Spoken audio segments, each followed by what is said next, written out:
Ici Céline Galipour. Le Québec résiste à la troisième vague, mais l'heure n'est pas aux assouplissements. Un immense défi pour Joe Biden, l'afflux massif de migrants. Jean-François Bélanger est à la frontière. Crise au Myanmar, l'inquiétude des Birmans ici au pays. Ce soir, au Téléjournal. Ça va bien, mais, la guerre n'est pas finie.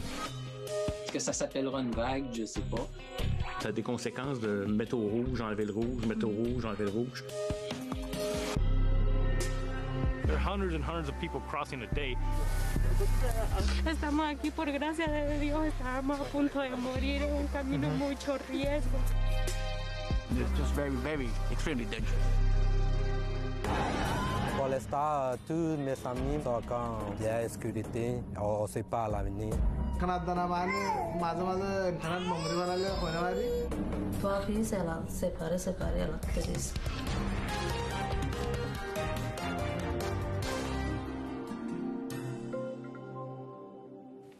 Bonsoir, Mesdames, Messieurs. Ce sont des progrès encourageants. Le Québec a franchi aujourd'hui le cap du million de vaccins administrés et les cas de COVID-19 demeurent stables, autour de 700 par jour.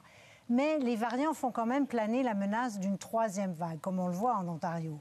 D'ailleurs, 3 régions oranges sont maintenant sous haute surveillance. L'heure n'est donc pas au relâchement. Le gouvernement Legault n'annonce aujourd'hui que 2 assouplissements pour les élèves du secondaire et pour les aînés qui vivent en résidence. Le point d'abord avec Véronique Prince. Même si les cas et l'inquiétude augmentent dans 3 régions du Québec, le premier ministre, lui, est rassuré par le bilan quotidien à l'échelle nationale, qui reste stable sur un plateau d'environ 700 cas. Ça veut dire que le Québec résiste. Là. Le Québec résiste aux variants. Le Québec résiste à la troisième vague. Mais le Québec n'est pas à l'abri d'une troisième vague, ajoute-t-il. Ça va bien. Ça veut dire que nos mesures fonctionnent, mais la guerre n'est pas finie. Donc, il faut continuer à être prudent.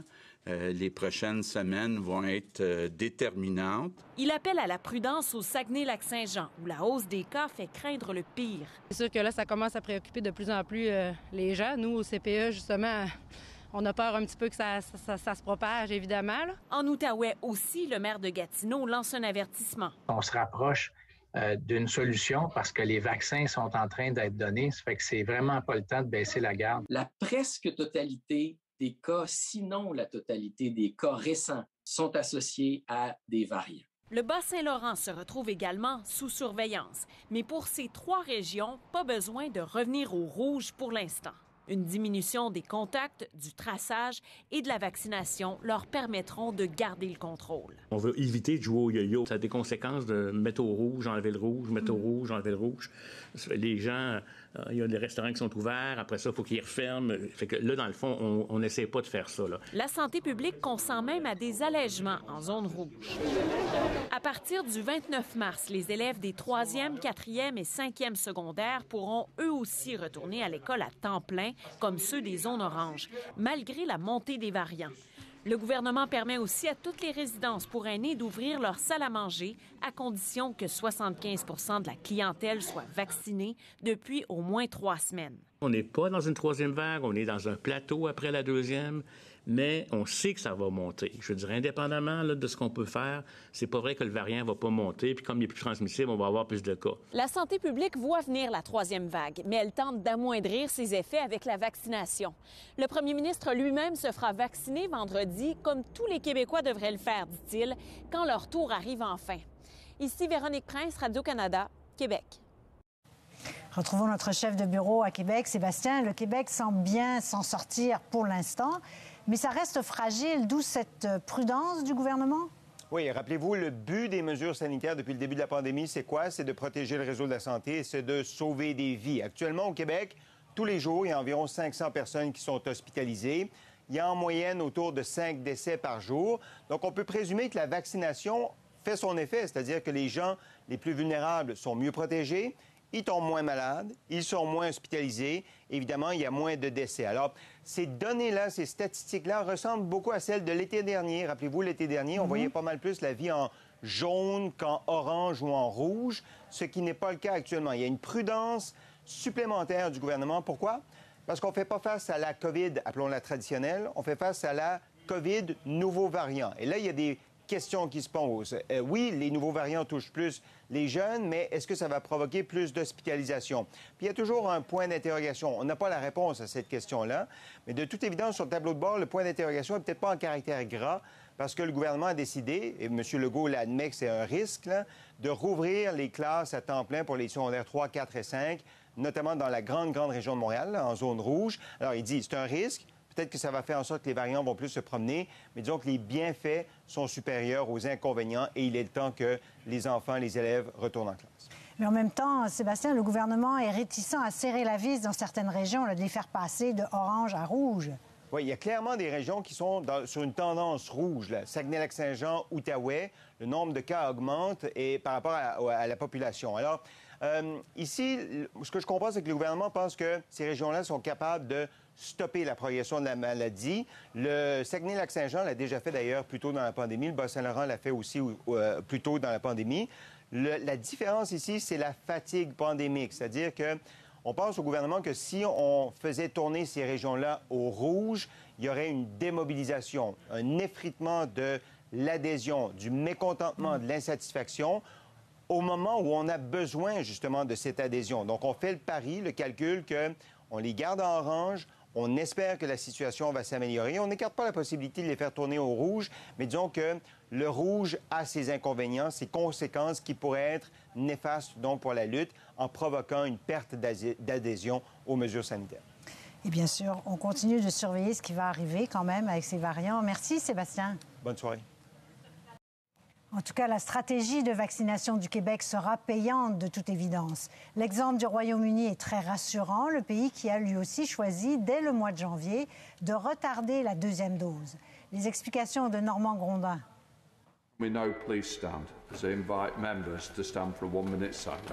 Le Royaume-Uni, un des pays européens les plus touchés par le virus, souligne aujourd'hui un an de lutte contre la COVID. Mais les Britanniques ont aussi de quoi se réjouir. Leur audacieuse stratégie de vaccination, offrir une dose et repousser la deuxième de 3 mois, est vraiment payante. It's really terrific that the vaccine program is rolling out so effectively. And when you get the call, get the jab. Retarder la deuxième dose a permis de vacciner plus de Britanniques plus rapidement. À ce jour, plus de 50 % de la population adulte a reçu au moins une dose du vaccin d'AstraZeneca ou de Pfizer-BioNTech.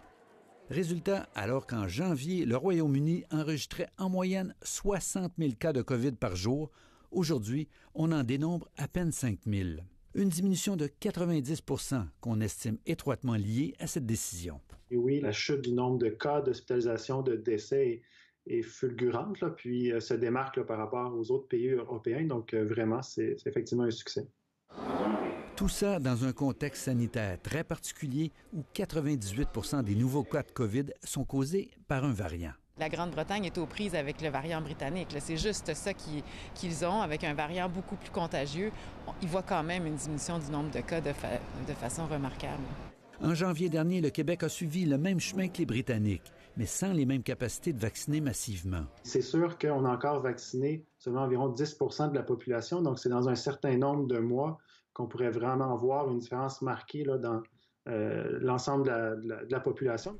Les données anglaises permettent également d'écarter certaines craintes, notamment celle de voir la première dose de vaccin perdre rapidement son efficacité si on retarde la suivante. Est-ce que ça va perdurer dans le temps? On ne le sait pas, là, mais il n'y a personne qui va étirer ça sur un an. L'idée, c'est de redonner une deuxième dose dans les 3-4 mois suivants pour solidifier la réponse immunitaire puis qu'elle soit plus durable dans le temps. Rappelons qu'après avoir critiqué la stratégie du Québec, le reste du Canada l'a adoptée en prolongeant à 16 semaines le délai entre les deux doses. Ici Normand Grondin, Radio-Canada, Montréal. Au pays, toutes les provinces ont aussi fait le choix de vacciner les personnes plus âgées en priorité. La plupart des jeunes Canadiens font donc face au virus et aux variants sans protection. Et Sébastien, on en constate déjà les conséquences. Oui, depuis 2 semaines, grosso modo, il y a plus de cas, plus d'hospitalisations chez les jeunes. Et ce serait la faute aux variants plus contagieux, associés aussi, on le sait maintenant, à une forme plus grave de la maladie. Alors, l'Agence de santé publique du Canada en recense 5 485 cas de variants à l'échelle du pays, surtout en Alberta, en Ontario, en Colombie-Britannique, et au Québec. Mais en Ontario, tout particulièrement, les variants représentent plus de la moitié des cas. Donc, ils alimentent une hausse depuis une semaine et encore aujourd'hui, c'est le cas. Et puis, quand on regarde les données, on se rend compte que le groupe le plus représenté parmi les cas actifs de COVID-19 dans la province, ce sont les 20 à 29 ans. Et en fait, le 2 tiers des Ontariens infectés par la COVID-19 ont moins de 50 ans aujourd'hui. Oui, certains se retrouvent même aux soins intensifs. Oui, on serait tenté de dire, bon, les plus jeunes s'en tirent mieux, mais un médecin de Toronto, entre autres, veut défaire cette perception-là. Cette semaine, sur Twitter, il publie des radiographies de ces jeunes patients atteints de la COVID-19, comme cet enseignant de 35 ans, sans antécédent médical, écrit-il, qui présente une accumulation de fluide dans les poumons. En fait, normalement, dit-il, ça devrait ressembler à ça, une radiographie des poumons avec des cavités noires. Là, le blanc nous indique des symptômes de pneumonie liés à la COVID. En voici un autre, un homme de 30 ans aux soins intensifs. Et c'est ça la crainte, que les plus jeunes malades alimentent une troisième vague.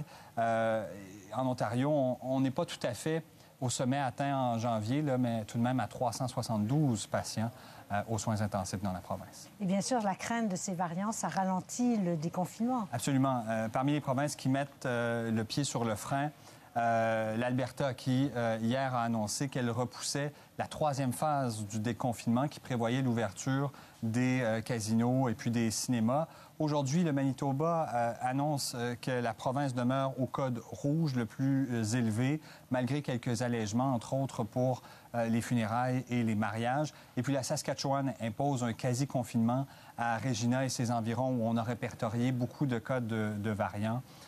Alors, d'où l'utilité d'accélérer la vaccination un peu partout au pays. Merci beaucoup, Sébastien. Je vous en prie. Et la Colombie-Britannique pourrait aussi devoir resserrer ses mesures sanitaires. Elle enregistre aujourd'hui 682 nouveaux cas. Et si en ce moment la plupart des commerces sont ouverts, les variants risquent de bousculer les plans. Sur le terrain, Timothée Matt-Bergeron.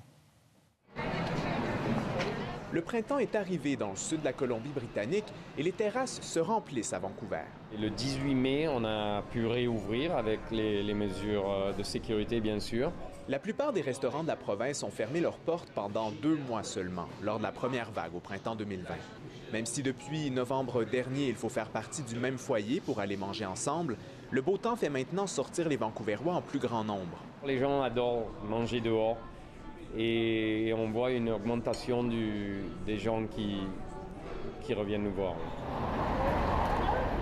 Pourtant, le nombre d'infections à la COVID-19, ici aussi, est en augmentation constante depuis plusieurs semaines, une hausse qui s'accélère. La médecin hygiéniste en chef de la province refuse toujours de parler d'une troisième vague.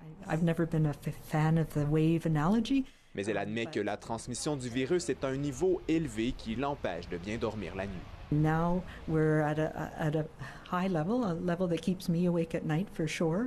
Malgré cette hausse liée en partie à la présence des variants, pas question pour les autorités sanitaires d'imposer pour l'instant de nouvelles restrictions. Les variants constituaient la semaine dernière environ 12 % des nouvelles infections et ils mèneront inévitablement à plus de transmission, croient de nombreux experts.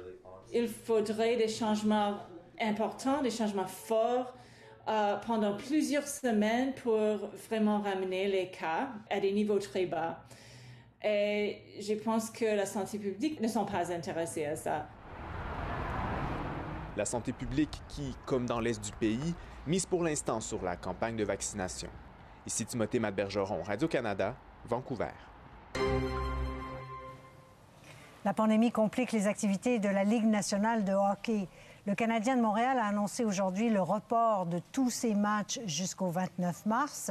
4 parties, donc, sont remises à une date inconnue. Hier, on apprenait que 2 joueurs du Canadien avaient été en contact avec des cas positifs.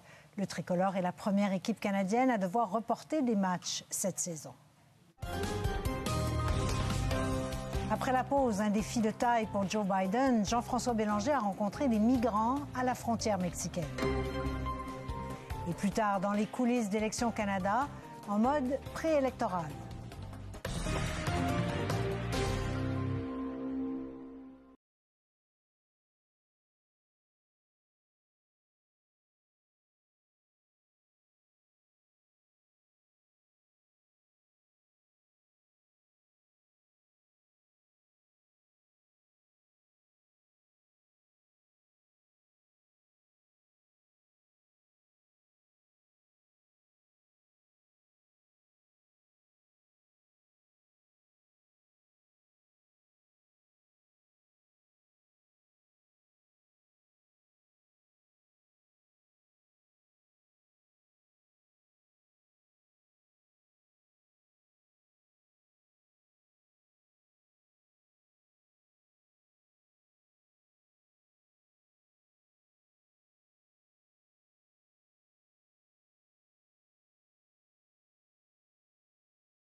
the individuals do know that they cannot come to the border. The border is closed.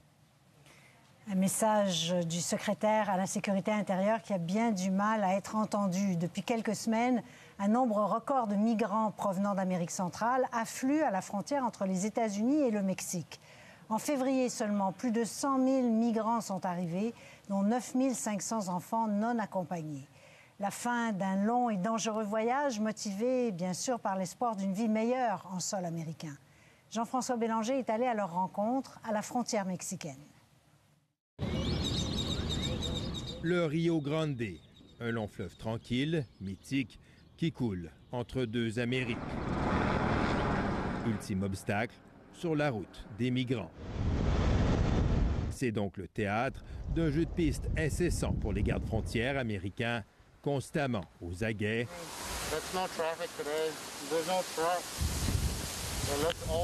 À la recherche d'indices de passage.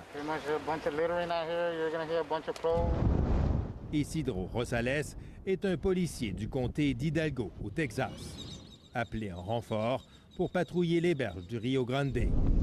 De toute sa carrière, il n'a jamais vu un tel afflux de migrants. Les gardes-frontières sont débordés, dit-il. Alors on est là pour les aider. La recherche ne dure pas longtemps. Sur la berge, à peine débarqué, déjà un premier groupe. Des femmes, des enfants, comme Elisabeth, venue du Honduras avec ses deux filles, Ana et Fernanda. Soulagée d'être arrivée, elle remercie Dieu d'être encore en vie. Nous avons beaucoup souffert, dit-elle. Nous avons failli mourir en route. C'était très dangereux.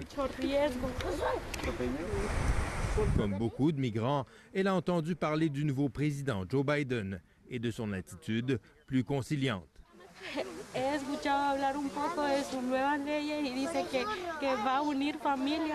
J'ai entendu dire qu'il y avait de nouvelles lois, dit-elle, et qu'ils allaient réunir les familles.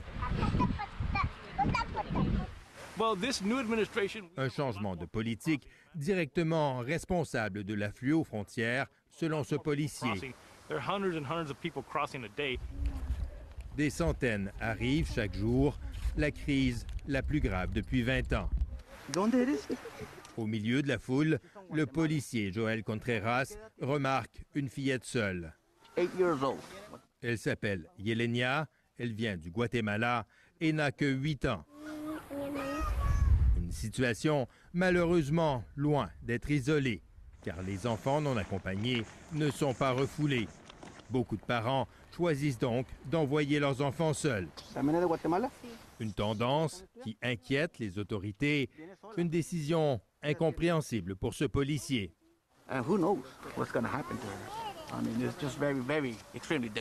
C'est extrêmement dangereux pour un enfant, dit-il, avec tout ce qui peut arriver.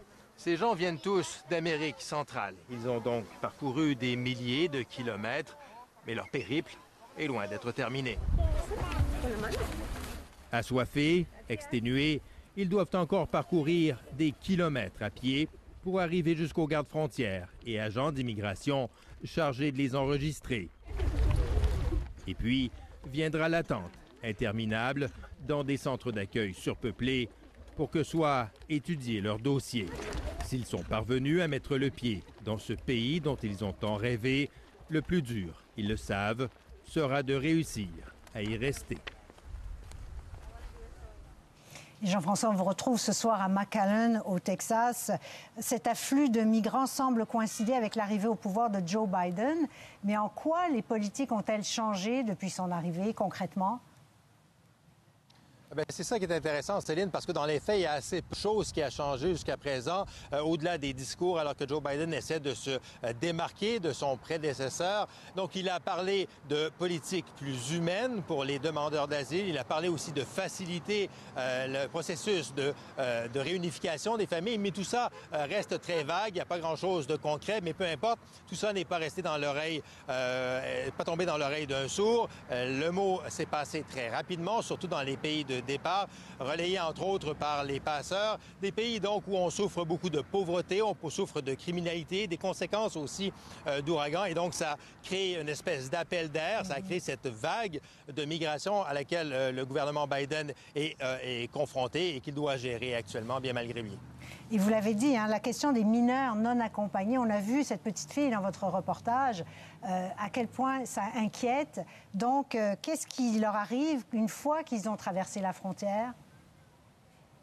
Mais en théorie, ces jeunes-là doivent être pris en charge par le ministère de la Santé et des Ressources humaines. Sauf que voilà, ils sont débordés. Les centres d'accueil pour ces jeunes-là sont débordés. Même chose pour les familles d'accueil. Pas facile, évidemment, dans un temps de pandémie comme ça, de les accueillir, de retrouver des familles d'accueil. Et donc, dans les faits, ces jeunes-là restent beaucoup plus longtemps que prévu. La loi prévoit 3 jours maximum. Donc, ils restent beaucoup plus longtemps que prévu dans des centres de détention qui sont gérés par les gardes frontières. Des centres de détention qui ressemblent finalement à des prisons. C'est pas du tout adapté pour des jeunes comme eux. Ça suscite donc beaucoup de critiques. Et ce qui vient alimenter la polémique, Céline, c'est aussi le manque de transparence parce que, par exemple, les journalistes n'ont pas accès à ces centres de détention-là. Il y a quelques élus qui ont réussi à y aller, qui ont pris des photos, mais ces photos-là ne sont pas du tout rassurantes. Donc, si l'administration Biden ne veut pas parler de crise, je peux vous dire que cette situation-là fait tâche, en tout cas, sur les débuts du mandat de Joe Biden. Oui, tous ces gens, c'est l'Amérique, c'est l'espoir pour eux. Merci beaucoup pour ce reportage, Jean-François. Je vous en prie, au revoir. I don't need to wait another minute, let alone an hour. We can ban assault weapons and high-capacity magazines in this country. Et Joe Biden a appelé le Congrès à agir rapidement pour interdire les armes d'assaut après une nouvelle tuerie au Colorado hier. Le suspect a ouvert le feu dans un supermarché de Boulder et tué 10 personnes, dont un policier. Il avait entre les mains un AR-15, un fusil semi-automatique qui a déjà servi lors des tueries d'Orlando et de San Bernardino. Plus de 3 700 000 armes semblables sont en circulation aux États-Unis. Demain, au téléjournal, moins de 2 mois après le retour à la vie normale et l'espoir de l'immunité collective, l'Inde est balayée par la deuxième vague de COVID-19 et doit lutter contre le relâchement des mesures sanitaires.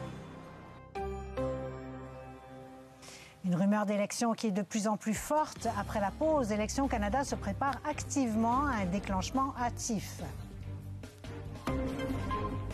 Et à venir, un 7e féminicide depuis le début de l'année au Québec. À quand des solutions durables pour contrer la violence conjugale?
Je suis heureuse d'annoncer que le 19 avril, à 16 heures, le gouvernement présentera le budget 2021. Oui, le budget fédéral, le premier de la ministre Chrystia Freeland, sera donc déposé dans un mois. De quoi alimenter un peu plus les rumeurs d'élections ce printemps. Avec un gouvernement minoritaire, Élections Canada est forcé donc de se préparer à la tenue d'un scrutin, même en pleine crise sanitaire. Une énorme machine est déjà en place, en coulisses, pour se préparer à toute éventualité. Louis Blouin. Une vaste chorégraphie est lancée. L'entrepôt d'Élections Canada bourdonne d'activité. La livraison de matériel électoral aux 4 coins du pays est déjà commencée. Un mandat Élections Canada est toujours prêt pour livrer une élection, particulièrement en situation de gouvernement minoritaire. Mais cette fois, la COVID-19 ajoute une couche de complexité. De nouveaux articles font leur apparition dans l'inventaire. Des millions de masques et de gants, des centaines de milliers de bouteilles de désinfectants et de barrières de plexiglas. Le défi logistique est énorme. Bien protéger la santé et la sécurité, non seulement des électeurs, mais de nos travailleurs aussi. En pleine pandémie, Élections Canada veut encourager et faciliter le vote par la poste pour réduire les infections. L'organisme s'attend à traiter de 4 à 5 millions de bulletins postaux comparativement à 50 000 aux élections de 2019. Le dépouillement des résultats sera plus long. On risque de ne pas savoir les résultats de l'élection le soir de l'élection. On va visiter en bas pour commencer. Sur le terrain, dans les 338 circonscriptions, le travail est aussi commencé. Daniel Lafleur est directeur de scrutin dans Hull-Aylmer. Il visite ses futurs locaux avec son équipe. Ça veut dire que les gens vont entrer ici, vont se faire servir, vont sortir par la porte qui est là-bas. Il faut des espaces assez grands pour respecter la distanciation physique.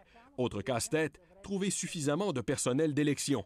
La COVID-19 freine le recrutement, spécialement chez les personnes plus âgées. Ça va être un défi cette année, surtout que ces gens-là, la plupart, ils sont plus craintifs, alors ils ne viendront pas. Également, ce qu'on espère, c'est d'aller peut-être chercher une population plus jeune, alors soit des étudiants du cégep ou de l'université qui sont finissants. La suite appartient à la classe politique fédérale et dépendra de l'humeur du gouvernement Trudeau et des partis d'opposition. Les travailleurs d'élection n'ont d'autre choix que de se préparer à toute éventualité. Venant que ça n'a pas lieu, juin-juillet, puis qu'il n'y aura rien de déclenché, alors nous autres, qu'est-ce qu'on doit faire? C'est qu'au mois de septembre, on doit recommencer le tout, ou septembre, pour s'assurer que ça soit prêt advenant qu'il y ait des élections à l'automne. Après le dépôt de son budget à la mi-avril, Justin Trudeau pourrait décider de déclencher des élections pour tenter d'obtenir une majorité aux communes. Il n'aura pas seulement les yeux rivés sur les sondages, mais aussi sur le nombre de Canadiens vaccinés au pays. Ici Louis Blouin, Radio-Canada, Ottawa.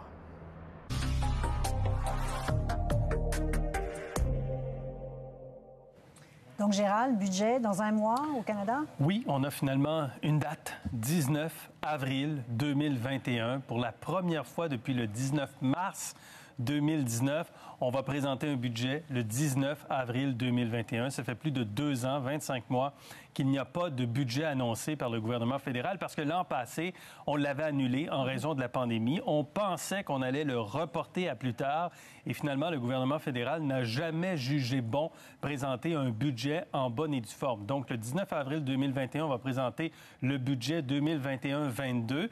En 2020-21, donc l'exercice qui est en train de se terminer, on se dirige vers un déficit de 382 milliards de dollars. C'est le chiffre qu'il y avait dans l'énoncé économique du 30 novembre dernier. Donc, ce sera peut-être revu, peut-être à la hausse, peut-être à la baisse, on verra, parce que la reprise économique est quand même un peu plus forte qu'attendue.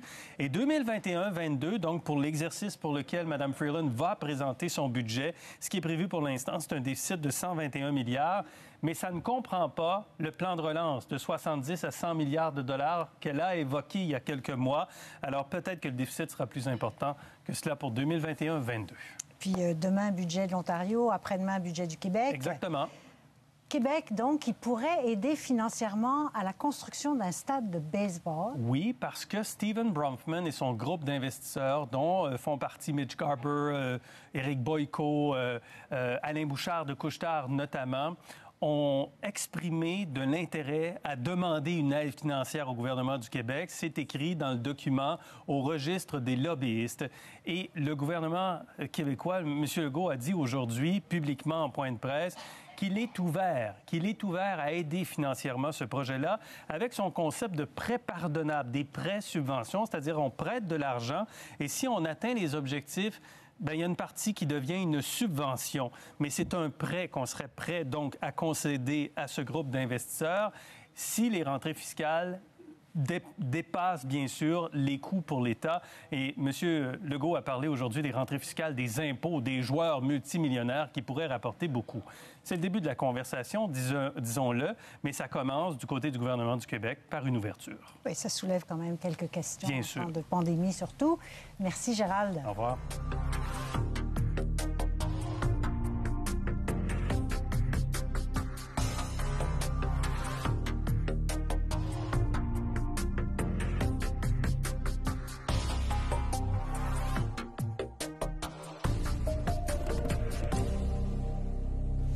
L'impensable se répète encore une fois, un 7e féminicide depuis le début de l'année au Québec. La femme de 29 ans, transportée d'urgence à l'hôpital en fin de semaine, après avoir été battue par son conjoint dans la région de Montréal, a succombé à ses blessures. Geneviève, la jeune femme, était en fait maintenue en vie artificiellement depuis samedi. Ouais, voilà, après 3 jours à lutter pour sa vie, Rebecca Harry est finalement morte de ses blessures ce matin. Alors, il y a une autopsie qui doit être pratiquée sur son corps afin de déterminer les causes exactes de sa mort. C'est son conjoint, Brendan McIntyre, un homme de 32 ans, qui est détenu présentement. Pour l'instant, il est accusé de voies de fait graves, mais là, à la lumière des résultats de l'autopsie, il pourrait faire face à une accusation beaucoup plus grave, homicide involontaire ou encore meurtre. Il doit être de retour devant le tribunal vendredi. Ce serait donc le 7e féminicide à survenir au Québec en moins de 2 mois. À Québec, les partis d'opposition pressent le gouvernement de présenter un plan d'action concret pour lutter contre le fléau de la violence conjugale. Il est 14h38 présentement. Bien, à 14h27, tantôt, là, on vient d'annoncer un 7e féminicide. Le premier ministre a un rapport entre les mains depuis décembre qui lui dit clairement de nommer une personne dont la job à temps plein, ça va être de lutter contre les violences faites aux femmes. Bien, sans vouloir dévoiler ce qu'il y aura dans le budget jeudi, on va continuer à investir. On verra ce que le gouvernement va annoncer jeudi, mais il faut aborder le problème de façon globale, s'attaquer à la violence conjugale sur plusieurs fronts. Ah oui, tout à fait, Céline, et c'est urgent parce que là, avec le déconfinement graduel, combien de femmes vont trouver l'élan nécessaire justement pour quitter un foyer violent? Et on sait que c'est au moment de la rupture que bien souvent la violence explose. Alors non seulement il faut davantage de place dans les maisons d'hébergement, parce que chaque année, 10 000 Québécoises se font refuser une place en maison, faute d'espace. Il faut également plus de ressources pour aider les conjoints violents, pour les thérapies, parce que là aussi, les listes d'attente explosent. Et pour s'attaquer à la violence conjugale, bien, on parle aussi d'équité salariale, d'accès au logement abordable, parce que pour pouvoir aider les femmes à quitter des foyers violents, bien, il faut leur donner les moyens de le faire, diminuer la dépendance économique également. Alors, ça passe aussi par une réforme du droit de la famille. Ça s'adresse vraiment à de multiples volets. Et vous savez, avant les fêtes, le gouvernement Legault avait annoncé 180 millions de dollars sur 5 ans pour lutter contre la violence conjugale. Or, devant l'ampleur du problème, c'est trop peu, disent les organismes. Alors, bref, on verra ce qui sera annoncé jeudi. Mais effectivement, là, c'est vraiment un problème qui est multifactoriel. Oui, 7e féminicide, donc, depuis le début de l'année. Merci beaucoup, Geneviève. Merci. J'aime le plus ici, là, la qualité de vie. Contestation populaire et répression militaire au Myanmar. Après la pause au téléjournal, des Birmans ici racontent comment ils vivent cette crise.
Au Myanmar, l'ex-dirigeante Aung San Suu Kyi doit comparaître par visioconférence au cours des prochaines heures pour répondre à diverses accusations, notamment de corruption.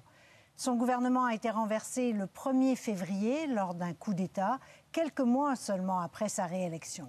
Depuis, la contestation ne faiblit pas et se déroule jour et nuit malgré une répression brutale des militaires. Des milliers de Birmans venus vivre au Canada suivent bien sûr les développements de la crise.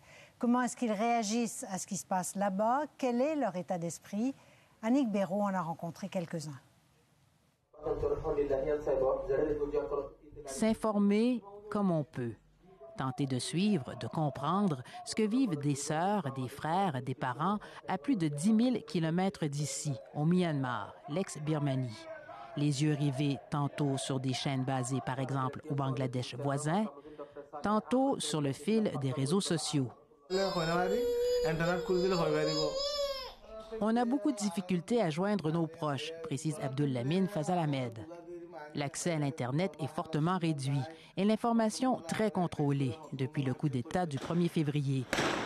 Dans ce pays secoué par la répression sanglante des manifestations qui se tiennent maintenant jour et nuit. Abdul Lamine Fazal Ahmed dit qu'il se désole d'entendre ses interlocuteurs au Myanmar lui décrire à quel point la situation est difficile là-bas. Il apprécie d'autant plus le fait que ses enfants soient au Canada. Sa fille, la plus âgée, est arrivée avec ses fils et sa femme en 2016, quelques années avant lui. Ça, c'est ma mère. Ça, c'est mon père. Ça, c'est mon grand frère. Ça, c'est moi. Ça, c'est mon père. Mon petit sœur n'est pas là. La petite dernière est née l'an dernier. Pour se loger et pour obtenir du soutien, il compte notamment sur le Centre multiethnique de Québec. C'est quand ils arrivent avec l'autobus, ils débarquent en avant. Puis après ça, ils font l'accueil ici. Ils ont fui les persécutions au Myanmar. Comme l'ont fait des centaines de milliers d'autres Rohingyas, une minorité musulmane apatride, par vagues successives, souvent pour vivre pendant de longues années dans des endroits comme celui-ci que nous avons visité en 2017. Pour les Rohingyas, le retour du régime militaire ne leur dit rien qui vaille.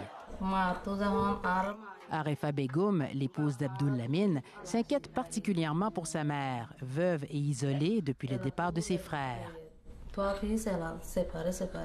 Seule dans l'ouest du Myanmar. Le long de la frontière, la Thaïlande se prépare à un afflux de Birmans. Un pays que ce jeune homme connaît bien. Souré s'y était réfugié enfant, avec ses parents membres d'une autre minorité ethnique du Myanmar. Québec est devenu sa ville il y a 4 ans. Synonyme pour sa femme, ses enfants et lui de havre de tranquillité. N'importe où, n'importe quand, on sort, on revient toujours avec la sécurité. C'est pas comme à Birmanie. Face à ce qui se passe là-bas, il se sent impuissant. On a essayé de trouver quelque chose pour aider les gens. Mais vu la taille de la communauté d'origine birmane, un peu plus de 9000 personnes au Canada selon le recensement de 2016, on n'est pas fort de faire un grand chose, mais on a essayé quand même. La communauté donne parfois de la voix. Pour réclamer la libération d'Aung San Suu Kyi, celle du Myanmar, le retour à la démocratie. Pour dénoncer les violences qui ont fauché au moins 250 vies jusqu'ici. Pour l'instant, tous mes amis, mes cousins, tous mes proches sont encore bien en sécurité. Mais on ne sait pas l'avenir. Un avenir incertain, la junte militaire birmane reste imperturbable, peu importe les condamnations et les sanctions internationales. Ici Annick Béraud, Radio-Canada, Québec.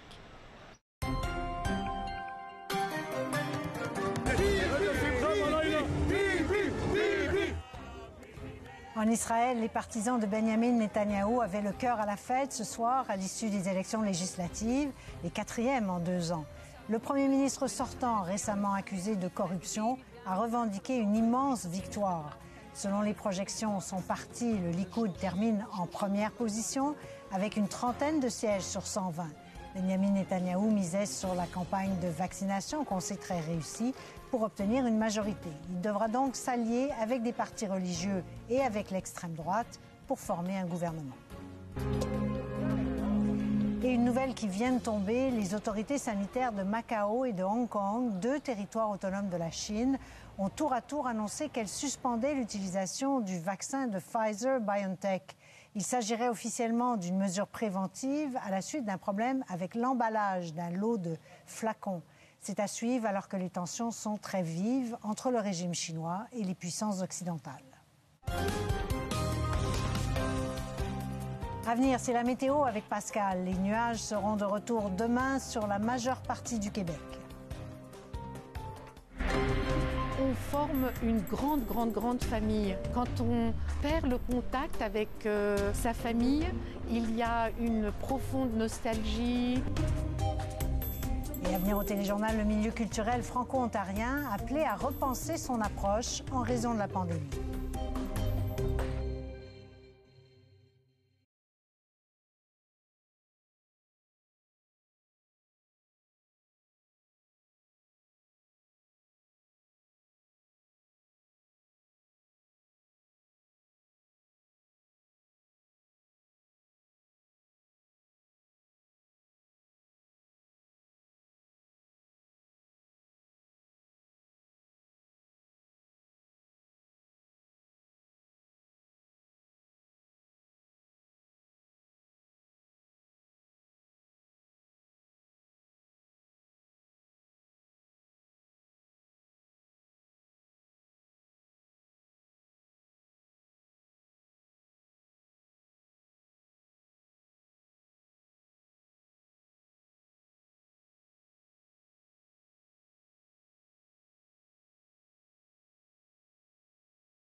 Bonsoir Pascal. Bonsoir. Alors, ça reste doux demain, mais là, les nuages vont prendre le relais un peu. C'est ça, dès demain matin, ou dans certains cas, ça sera fait durant la nuit. Mais aujourd'hui, c'était chaud, on peut le dire. Il a fait 19 à Montréal, alors on a battu un record. Ah oui? Oui, record qui a été établi en 1979 avec 18,6. Là, on s'est rendu à 18,9, donc 19. Alors, record pour Montréal, Sherbrooke et Ottawa aussi. Les autres secteurs, c'était certes bien au-dessus des normales, mais on n'a pas battu de record. On se rappelle que dans les journées précédentes, on ne battait pas de record parce qu'en 2012, il a fait tellement chaud, il a fait de 20 à 25. On se rappelle durant les grèves étudiantes, donc c'était vraiment remarquable. Alors, il fait 10 à 12 à Montréal en ce moment, seulement 2 à Québec, 4 vers les Laurentides. Quand c'est très sec comme ça baisse très rapidement la nuit. Par exemple, à Ottawa, ce matin, il faisait 0, puis ça a grimpé à 20 durant la journée. C'est fou. Alors, il y a déjà des nuages qui se sont infiltrés sur des nuages minces et élevés, mais dans l'ensemble, la zone la plus compacte de nuages qui pourrait apporter des précipitations est encore sur le bassin des Grands Lacs. Donc, il y aura des bandes de précipitations qui vont se détacher de ce système-là, qui va passer quand même assez rapidement demain et jeudi. Et même, ce sera chaud jeudi avant que ça devienne froid et venteux pour la journée de vendredi. Sur les prairies, bon, c'était quand même relativement doux, quoique sur la Saskatchewan, c'était un peu plus froid avec 0 degré. Ce sera un petit peu l'eau des prochains jours sur ces régions. Donc, on commence avec le sud du Québec demain. C'est surtout nuageux, percé de soleil. À Québec et à l'est, c'est plutôt beau, mais les nuages vont s'amener assez rapidement. Sur l'Ontario, déjà quelques précipitations qui se pointent. Fin de journée ou en soirée, on a les premières précipitations. C'est quand même pas très important, tout ça. Ça passe assez rapidement, ce qui veut donc dire que sur le sud québécois, c'est terminé le matin ici qu'en Ontario. Et par la suite, il y aura de belles périodes de soleil avec des vents forts du secteur sud-ouest jeudi. Les températures vont monter jusqu'à 20 degrés encore, mais vendredi, il y a une nouvelle perturbation qui prend le relais avec de la pluie et du vent, 6 degrés, pas plus. Donc, c'est de sérieux écarts de température qui se dessinent. Les maritimes, ça reste doux. Demain, mélange soleil et nuages. On aura des précipitations faibles pour la journée de jeudi, particulièrement le matin. L'est du Québec, plutôt beau durant la matinée, ennuagement durant l'après-midi. Pour ces secteurs-ci aussi, quelques précipitations possibles jeudi.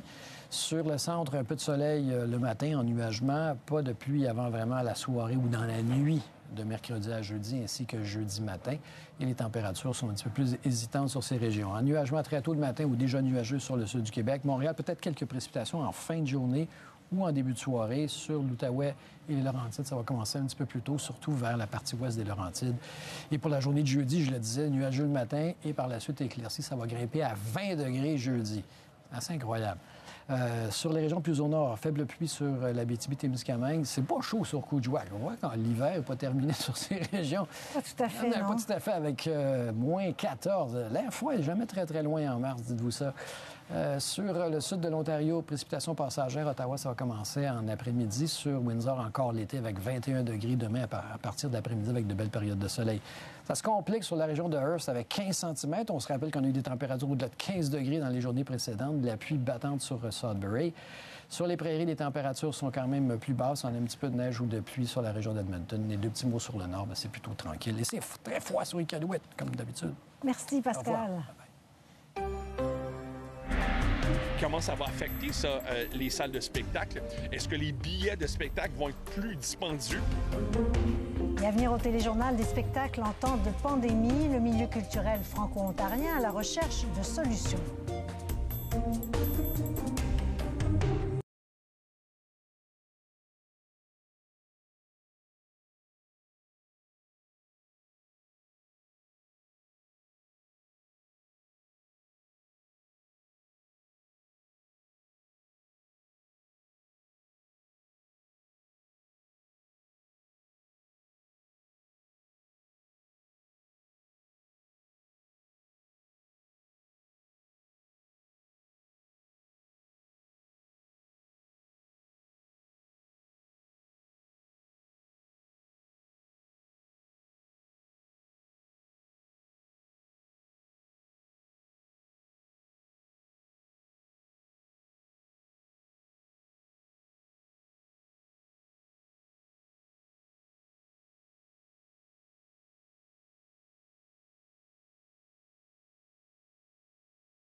vous en a souvent parlé, le milieu culturel continue d'être malmené par la pandémie.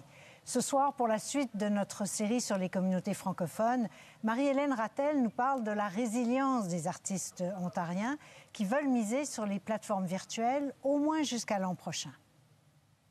C'est vraiment bizarre, c'est vraiment bizarre. Remettre les pieds dans un cinéma vide 1 an plus tard. Comme bien d'autres, les festivals de films se sont transformés. Ce qui manque le plus à Marcel Ligne, c'est l'échange et le partage si vibrant lors d'événements comme Ciné Franco. On forme une grande famille. Et quand on perd le contact avec sa famille, il y a une profonde nostalgie. Mais en transférant toute la programmation en ligne, une réflexion s'en est suivie. Une formule hybride sera sûrement privilégiée lors des éditions futures, une façon d'économiser. La location de la salle de cinéma était très lourde pour le budget. Ça prenait quelquefois à peu près 1/4 de notre budget, ce qui est énorme. Cette réflexion, la Place des Arts de Sudbury l'a faite elle aussi. Le directeur général croit que les événements en ligne ne disparaîtront pas du jour au lendemain. L'espace est toujours en construction et planifier une ouverture en pleine pandémie a fait évoluer la vision de l'équipe. Par exemple, un même spectacle pourrait être diffusé simultanément dans plusieurs salles pour favoriser la distanciation. Nous autres, on parle des années folles. Peut-être que c'est un retour aux années folles de 100 ans passés. On va voir avec la distanciation si ça va de l'air, mais il faut penser positif puis on planifie en conséquence. Mais les spectateurs seront-ils au rendez-vous? Et de quoi auront l'air les salles de spectacle, surtout qu'une grande partie des revenus de plusieurs artistes francophones viennent de leurs prestations? Est-ce que ça va être des salles combles, mais une moitié de salles, si on veut, avec 50 moins de sièges? Comment ça va affecter, ça, les salles de spectacle? Est-ce que les billets de spectacle vont être plus dispendieux? Bon nombre des spectacles qu'il avait prévus l'an dernier ont été reportés à 2022. Entre-temps, il en profite pour se réinventer. Artiste pluridisciplinaire, Steph Paquette reçoit une demande sans précédent pour une variété de contrats. Et là, je me retrouve 1 an plus tard, j'ai jamais été aussi occupé. Drôlement, avec des ateliers, avec des spectacles virtuels. Pas le choix de regarder vers l'avant. Et pour tous ces artistes, ce qui leur permet d'avancer, c'est l'espoir de bientôt retrouver l'esprit de communauté dont ils ont été privés depuis 1 an. J'ai grand espoir. Je ne sais pas quand, mais j'ai vraiment grand espoir. Ici Marie-Hélène Rattel, Radio-Canada, Toronto. Et on leur souhaite. Nous avons présenté le téléjournal de Radio-Canada. Merci d'avoir été là. Dans un instant, à Radio-Canada Télé, c'est Sport Express avec Guy Daou. À RDI, c'est le National avec Carla Oliveira. Bonsoir. À demain.